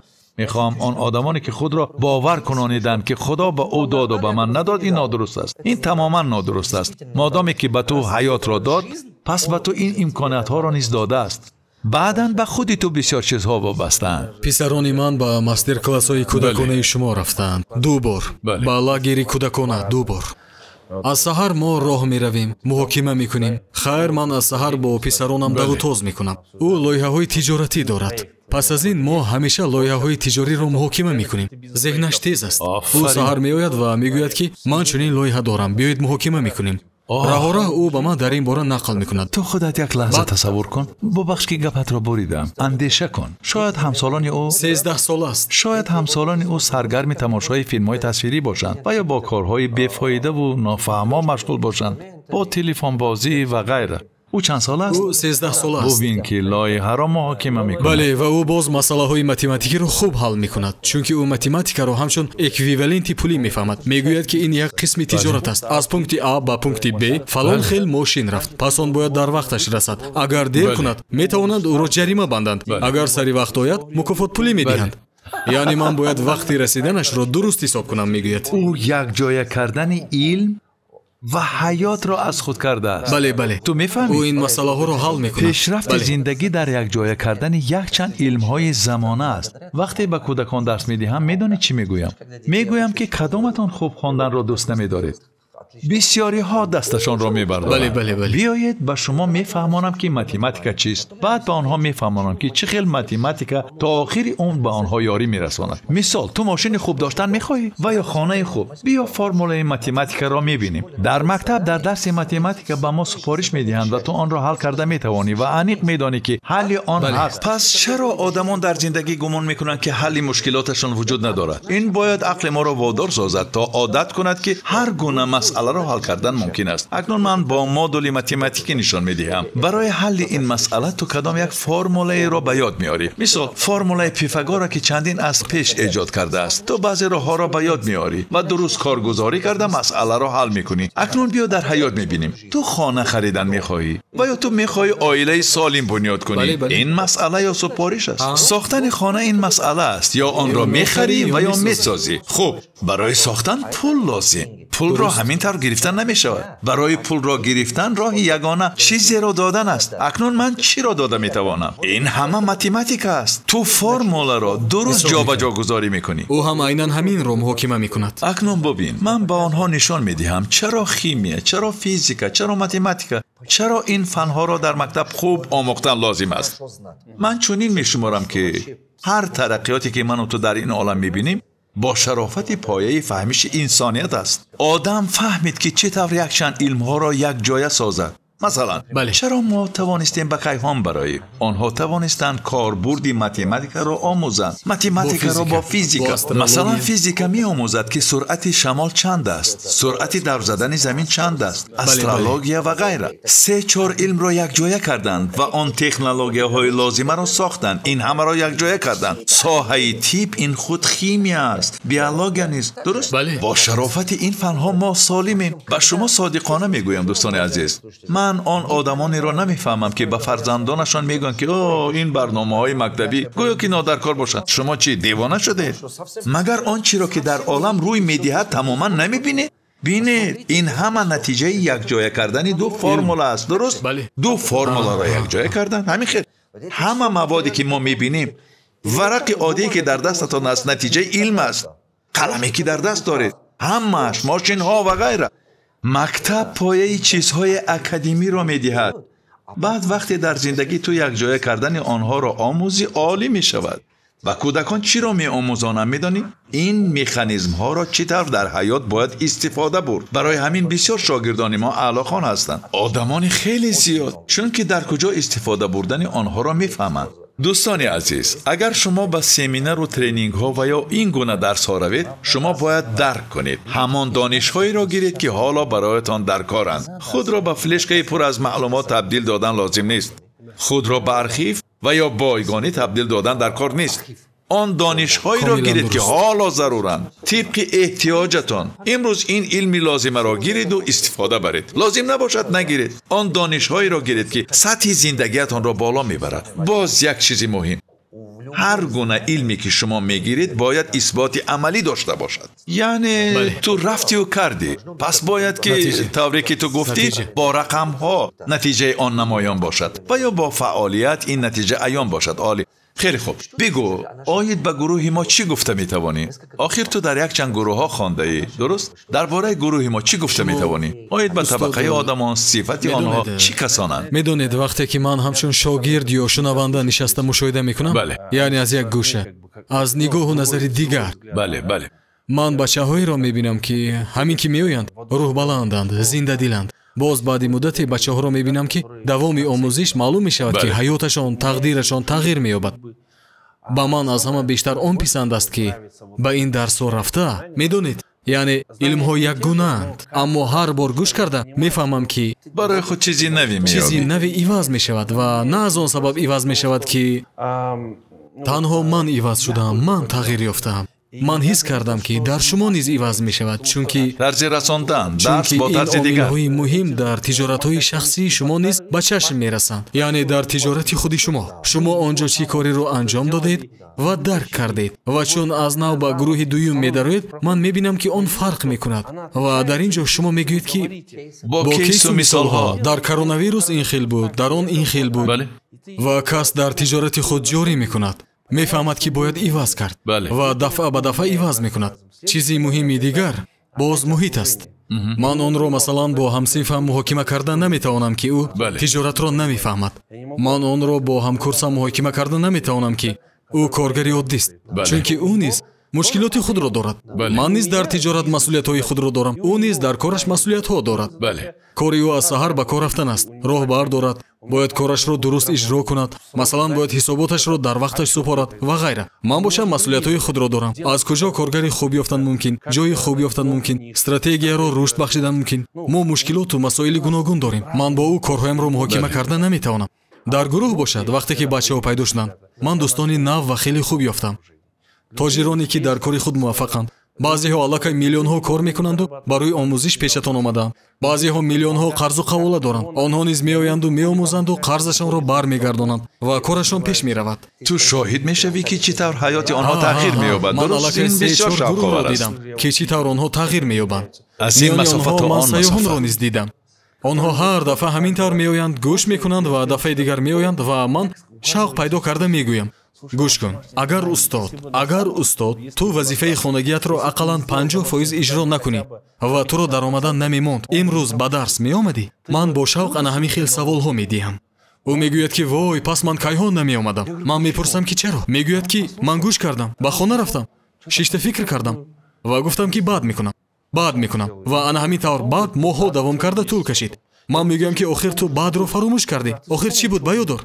ва ӯ аз он ки дар дарсҳо буд 3-4 чизро ба ёд меорад. ман мегӯям ки ақлан 3-4 чизро ба ёд овардӣ. чаро давомашро ба ёд оварда наметавонӣ? онҳо аз ман мепурсанд чӣ тавр x6 мешавад? шояд ту доим гӯш мекунӣ. барои ҳамин ман мегӯям ки бале, ман як одамеро дидам ки ӯ гуфт ту аз доим ӯро гӯш кардан монда нашудӣ. мегӯяд ки ман гӯш мекунаму гӯш мекунам, гӯш мекунаму гӯш мекунам, мехонаму мехонам, ҳар рӯз мехонам. аз ин донишҳо безор шудам. мегӯяд ки ман Марғуланро гӯш мекунам, ин устодро гӯш мекунам, Ҷон Кехро гӯш мекунам, Робертро гӯш мекунам, ҳамаро гӯш мекунам. ман аз ҳамашон безору дилбазан шудам. мегӯяд намедонам чӣ кор кунам. ман пурсидам ту чанд бор кӯшиш кардӣ ки ин ҳамаро амалӣ кунӣ? пас ана он гоҳ ӯ гуфт ки гумон кардам ки агар ман донам, пас бояд кор худ аз худ пеш равад. ман гуфтам ки агар инсон роҳ рафтан хоҳаду аз курсӣ нахезад, рафта наметавонад. гуфт ки гумон кардам ҳамин тавр мешавад. ман гуфтам ки не, ту бояд амал кунӣ. ӯ гуфт ки ман ин ҳамаро медонам. ба ӯ чизе ки нагӯед мегӯяд ки ман медонам. ҳама чиро ӯ медонад. ман инро аз Марғулан шунидам, аз Давлатов инро шунидам. ман мегӯям оли, бо ӯ суҳбат кардан форам аст.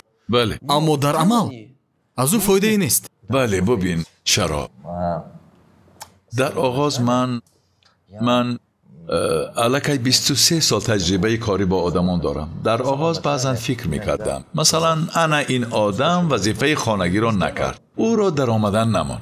ин фикри хатост, фалсафаи нодуруст аст. чаро? ман солҳои зиёд кор карда аллакай фаҳмидам. ба мавзӯи мактаби миёна бармегардем. ба касе 1 бор, ба дигари 5 бор, ба каси дигар 10 бор. муҳимаш ин аст ки ӯ меояд. ҳатто агар ӯ дар дарси 2, 3, 5, 7 буд, вале ҳанӯз корӣ накард, аммо ӯ ба дарс меояд. ин дуруст аст. агар омаданро давом диҳад, лаҳзае фаро мерасад ки мағзи сари ӯ метаркад. ман чанд рӯз пеш аз як шогирдам интервю гирифтам. номи ӯ Бахтиёр аст. ман ягон рӯз туро бо ӯ шинос мекунам. бори мо 6 будем. ӯ низ ками фарбеҳ буд ва ба ман гуфт ман ҳам мехоҳам хароб шавам ва ғайра. охир мо мегӯем ки бояд дар болои худамон аз ҳама ҷиҳат кор кунем. маълум мешавад ки ӯ 2 сол ба шиноварӣ рафтааст. 2 сол тағйирот нест. 2 сол. ва ба ман навишт устод, ҳеҷ гуна тағйирот нест, ман хаста шудам, шояд ягон роҳи дигарро пеш гирам. ман ба ӯ гуфтам ки танҳо давом деҳ. ва ӯ гуфт охир чӣ тавр 2 сол боз мераваму натиҷа нест, шумо мегӯед ки давом деҳ. мунтазам давом ман деҳ. гуфтам бале давом деҳ. ту танҳо давом деҳ. агар ту натиҷаи воқеӣ хоҳӣ давом деҳ, аммо дар ёд дор ту бояд омӯзишро давом диҳӣ, чунки худатро қадр мекунӣ, саломатиятро қадр мекунӣ, ҳаёти худатро қадр мекунӣ. ҳис кун, баъди аз бассейн баромадан ва душ қабул кардан инро эҳсос кун. ҳамин лаҳзаи баъдиро ҳис кун. ту бояд бо тамоми ҳуҷайраҳои баданат инро ҳис кунӣ. ту бо ҳамин зиндагӣ кун. 1 бор, 2 бор. ту бовар намекунӣ. тахминан баъди 2 моҳ ба ман занг зада гуфт дар сари ман чизе рӯй дод ва ман тавонистам ки зуд вазнамро партоям. бадан тағйир меёбад? бале, чунки бояд аввал ҳамаш дар ин ҷо рӯй диҳад. агар дар ин ҷо нашавад, давомаш ҳам намешавад. ба наздики мо вохӯрдем ва ӯ гуфт устод ташаккур, шумо маро маҷбур кардед ки давом диҳам. барои ҳамин он бачаҳое ки баъзан ҳастанд сайёҳон, агар биёянд ҳам сустанд. бо баъзеҳошон гап зада мефаҳмам. вақте савол медиҳад, ман дарҳол дараҷаи фаҳмиши ӯро мефаҳмам. дарҳол мефаҳмам. ҳамин ки даҳонашро мекушод? албатта, ҳамин ки даҳонашро кушод дарҳол мефаҳмам. сатҳи фикронӣ ва сатҳи фаҳмишашро. зуд мегӯям ки ё фалон китобро хон, ё фалон тренингро аз нав гӯш кун. ба баъзеҳо танҳо мегӯям баъди 6 моҳ аз нав биё. ба баъзеҳо ҳамин хел мегӯям. дар 6 моҳи аввал ҳеҷ чиз намегӯям. онҳо танҳо гӯш мекунанду ҳеҷ чизро намефаҳманд. чунки 23 соли корӣ бо одамон ба ман таҷрибаи хеле хуберо додааст. ман истеъдоди ва фикронии одамонро хеле хуб мефаҳмам. аммо бефикронӣ ҳеҷ чиз намешавад. аз ҳама муҳимаш фикронист. агар фикронӣ дуруст бошад, баъд дониш кӯмак мекунад. агар фикронӣ нодуруст бошад, дониш кӯмак намекунад. тавре ки гуфта будед, дар асфалт коштани тухм. бале. агар ту тухми хубро дар асфалт бикорӣ, ҳосилро интизор шудан бефоида аст ва ин ба ҳамин монанд аст. боз як чизи дигар ҳаст. дониш кай кор намекунад? агар дониш бо фикронӣ мувофиқат накунад, пас бо хислати инсон мувофиқат намекунад. масалан, кас дониш гирифтааст, аммо тарси ӯ сахт аст. او دانش گرفته است اما خودبهادی‌اش پست است. او دانش گرفته است اما صبر و طاقت تاب‌آوری ندارد. هنگام یکم ناکامی بس کرده است. سنجیده است، نشده است، این بیفایده است، پرتافته است. برای همین دانش باید به خصلت و فکرانی شما موافقت کند. انا آنگاه دانش معجزه می آفرد. برای همین تنها دوام دهید. کوشش ها را زیادتر کرده دوام دهید. کرمیت عزیزم لطفاً بگو تو به آنهایی که میخواهند بخوانند ولی به این باوری ندارند چی مصلحت میدهی؟ و یا چه خیل گویم روح افتاده شده است، به کدام یک سمینار و یا ترینینگ رفته است، به مرکز ما نه به دیگر جا، اما ناامید روح افتاده شده است. من فکر میکنم که چنین کسان باید اقلان با тренинги مقدمه‌وی روند. اقلان در فرمتی آنلاین گوش کنند و یا در یوتیوب تماشا کنند نوارهای درسی شما را. یک چند بار. بله یک چند بار تماشا کنند. اما نه تنها تماشا کنند بلکه بعدی تماشا کوشش نمایند که یگان کاری کنند. چون که اگر تنها نشسته تماشا کنند از آن نتیجه به دست نمی آید. بله وقتی تو یگان کاری کنی نتیجهش رو میبینی و از طرف دیگر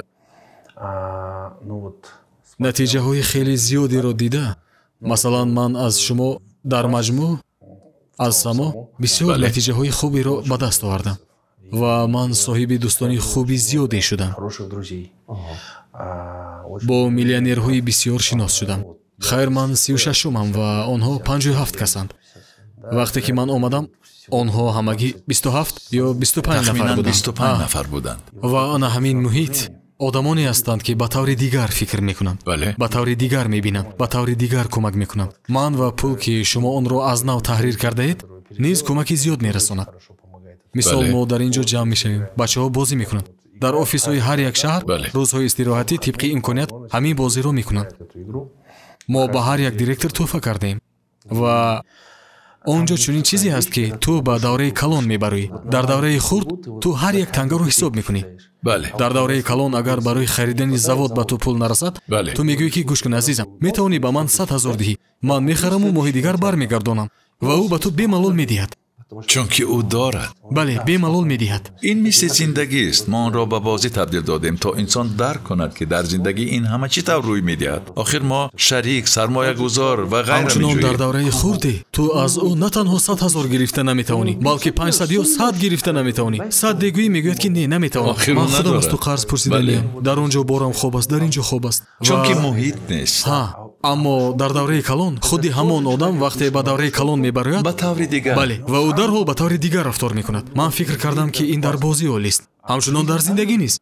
در حیات هم وقتی به تو فوراً یگان مقدار پول در کار شود میگویی که گوش کن برای فلان لایحه به من فلان قدر پول لازم، کمک کرده میتونی حالان که تو دارو هستی. او میگوید که بیا مصلحت میکنیم، شرایط رو مصلحت میکنند و انا مرحمت کاری مفید میکنند. وین وین برد. اگر کاری مفید باشد راضی میشود. من فکر میکنم که عالی است. با محیط های نو وارد شدم، صاحب دوستانی زیاد شدم، فکرانی آنها دیگر خیلی است و من همیشه از چی غم میخوردم. حالا در اینستاگرام میگویند وقتی تو رشد کنی در زندگی تنها میمونی، زیرا شناسایی پیشینه تو را نمیفهمند.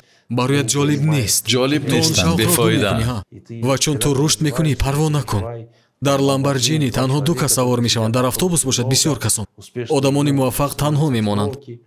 من این را شنیده سخت غم خوردم و فکر کردم آخر من دوستانم را دوست میدارم. با گذشت وقت من چی رو فهمیدم؟ معلوم می شود که من دوستانی نو می یابم. تو چگونه باشی انسان طبق قانون مگنتیسم زندگی می کند. تو چگونه باشی آدمان اطرافت نیست مثل خودت خواهند بود. تو خیلی خوب قید کردی.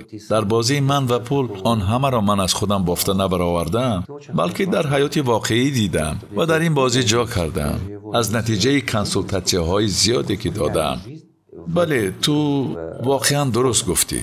وقتی انسان در دور خود بازی میکند، کار میکند، او دست کوتاه خواهد بود، امکانیت نخواهد داشت.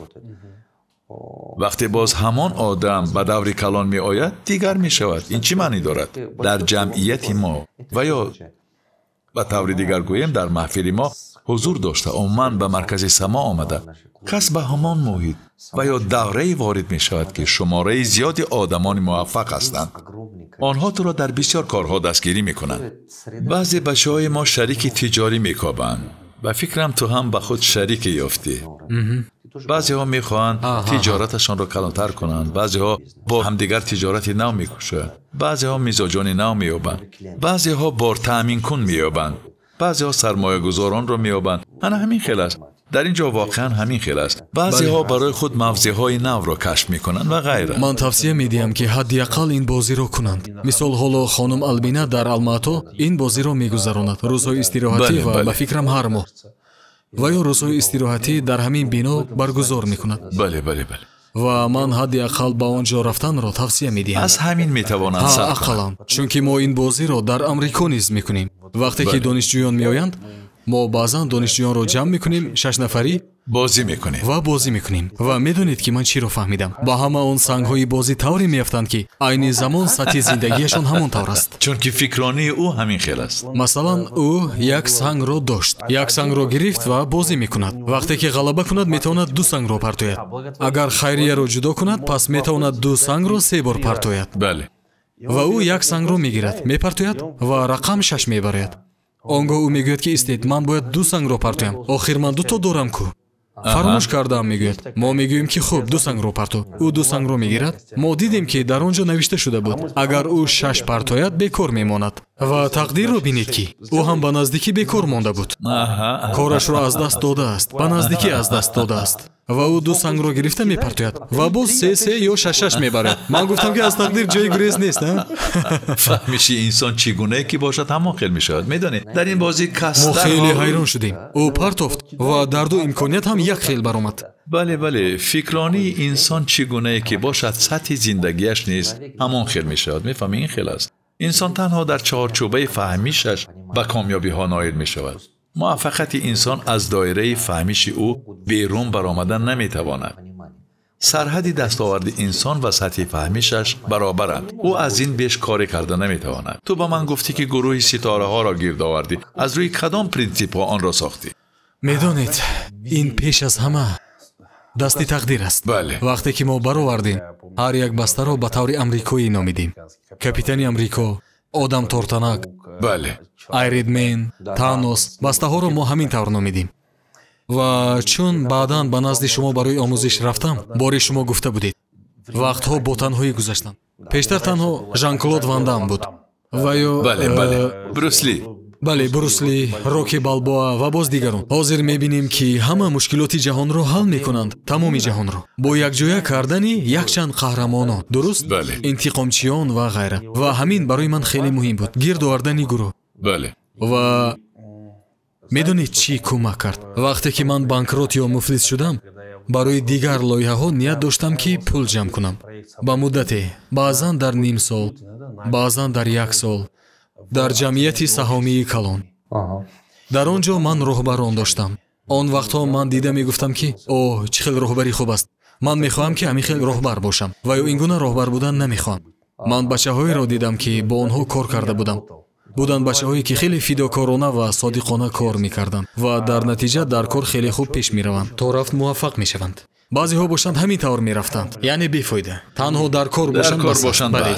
بدن خود را به جای کار میآورند و میروند و معاش میگیرند. دویم کاری منفی میکنند. همیشه میگویند که من اینجا موقتیم، در فلان جا کسی برای من کریسلو تیار میکند. آن بچه‌هایی که خوب کار کردند تدریجاً انکشاف یافتند. بله.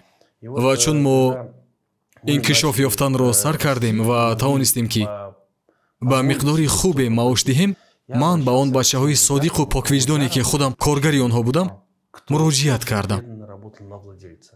اکثری همان بچه‌ها حالا در وظیفه‌های اداره کننده کار می‌کنند.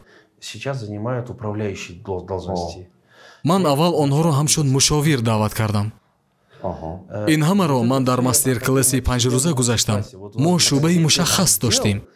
بلوکی مشخص داشتیم چی طور کارگر قبول کردن، چی طور کافتن، یافتن، به چی اهمیت دادن، به ارزش ها. بله. این همه با آدمانی که ارزش ها موافقت میکنند. اساسایی که ما در مستر کلاس و بعداً در درس های اساسی سیستم کنانی تجارت پیشنهاد کردیم، رفتن طبق همان سخمه معین و ساختن گروه. در نتیجه این اساس ها گروه عالی ستاره‌ای تشکیل یافت. وقتی که ما طبق آن کار کردن را سر کردیم، آنها واقعا همان بچه‌هایی بودند که با آنها کار کرده بودم. آنها خیلی موافق بودند. آفرین. من اگر خودم داوطلب این کار می بودم، خودم را به کار نمی گرفتم. معلوم شد که من تماما با چنین کارمند بودن موافق نیستم. من هیچ از عهده‌اش برآمده نمیتوانم. аммо ин бачаҳо аз ҳама марҳилаҳо мегузаранд, хеле мутобиқанд ва онҳо ҳамчун гурӯҳ хеле хубанд. офарин, олӣ. яъне кӯтоҳ карда гӯям, онҳо гурӯҳи хеле хуб ҳастанд. гурӯҳи хуб, нерӯи муқтадир пайдо шудааст. вақте мегӯӣ, дарҳол мефаҳманду мегӯянд ки ту дар ин бора гап мезанӣ ва бо ҳамдигар муҳокима карда зуд иҷро ҳоло ту дар мекунанд. чанд шаҳрҳои Қазоқистон филиалҳо дорӣ? ҳоло 10. 10 бале, шаҳр. 10 шаҳр, бале. ва ба фикрам ту бо бачаҳои гурӯҳамон ба кишварҳои ҳавзаи Балтика низ. бале, вақте ки ман ба вай мерафтам, ин дарси системакунонии тиҷорат буд. системакунонии тиҷорат. бале, айнан ҳамин тавр. чорум ё панҷум, Панҷум. дарси панҷум буд. ҳамон вақт дар январ ба инҷо Валтер омад. Он гоҳ Бале, шумо бале. гуфтед ки бачаҳо ба ин ҷавон хуб аҳамият диҳед. ӯ воқеан хуб аст. ӯ зирак аст. ва ман бо ӯ ҳам суҳбат шудам. Бале. пурсидам ки дар Эстония бачаҳо мехоҳанд ки дар Амрико хонанд. ӯ гуфт ки мехоҳанд. гуфтам ки биё ману ту маслиҳат мекунем. Бале. баъд падараш ба омӯзиши солона ба системакунонии тиҷорат омад ва бо ӯ низ гап задам ва баъд мо шартнома бастем. ӯ франшизаи моро харид.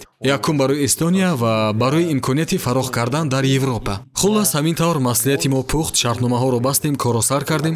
падараш дар Европа фароғ мекунад, Валтер бошад дар худи Эстония яъне ҳоло дар Қазоқистон ва назди Балтика филиалҳо дорӣ? ва дар Дубай. дар Дубай. офарин. ман ба Дубай шахсан рафтам, визаи сармоягузорӣ гирифтам, ҳуқуқи акнун истиқомат. бубин, ту ҳоло ҳамчун тоҷир визаи Дубайро гирифтаӣ, визаи сармоягузориро ва инчунин ман офис дорам дар онҷо. ва дар онҷо ту офис дорӣ. Бале, офис дар офиси Дубай. ширкатро дорам. офарин. акнун лутфан бигӯ, боз ту дар Амрико низ офис дорӣ? дар Майами? дар Майами ва Нью-Йорк. дар Майами ва Нью-Йорк офис Бале. дорӣ. хош, ин дар 3 сол? бале, ҳамин хел. дар 3 сол, шукри худо.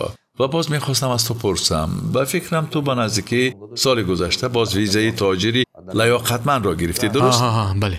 ва ҳоло ту дар Амрико бо амволи ғайриманқул машғул ҳастӣ, дуруст?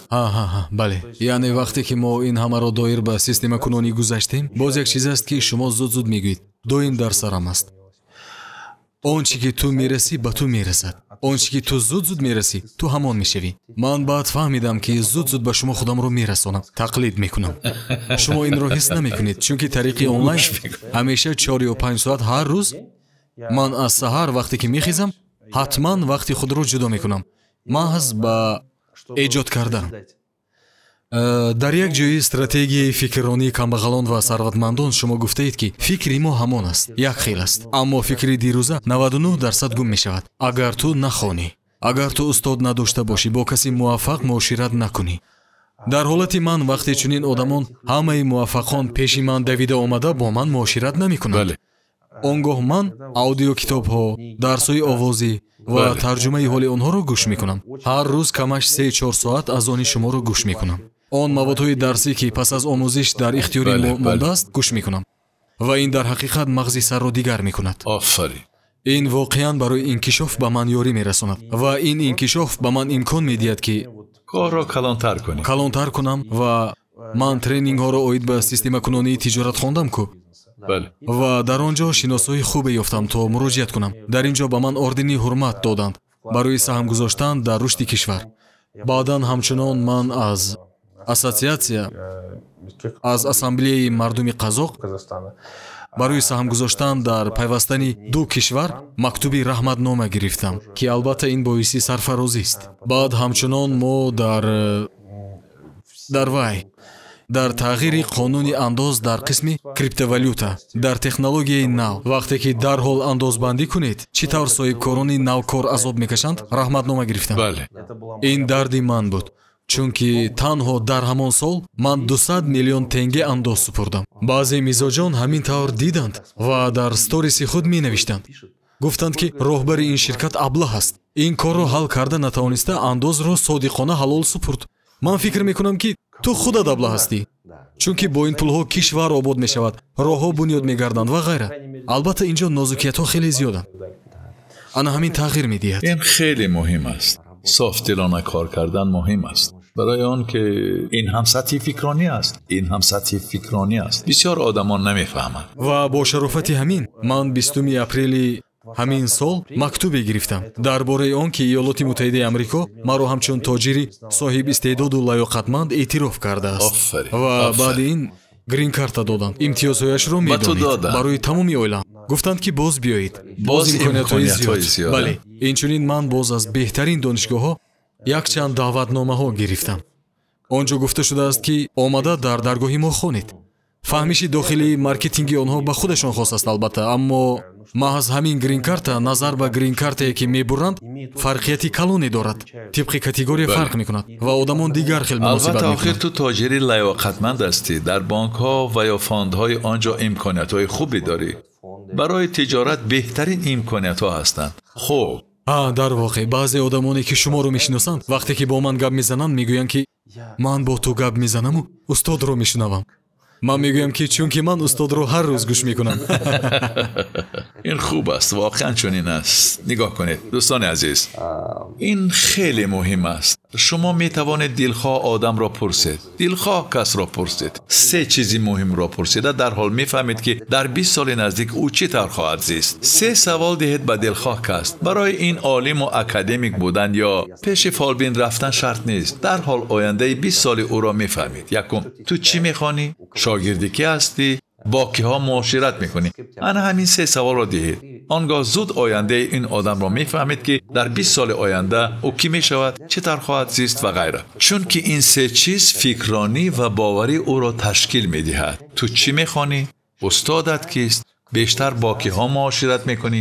якчанд одамонеро ки ҳамнишинат ҳастанд бигӯ ва ё муҳите ки ҳастед. тамом. ин се нишондод зуд ҳамаашро равшан нишон медиҳад. ҳаёти тахминан 20 солаи ояндаи ин одамро. курмит, бигӯ, вақте ки ту ба дарсҳои мо омаданро сар кардӣ 3 сол пеш, даромади ту чӣ қадар буд? вақте Теймур туро даъват кард? медонед, не, вақте Теймур даъват кард ман фақат зиён медидам.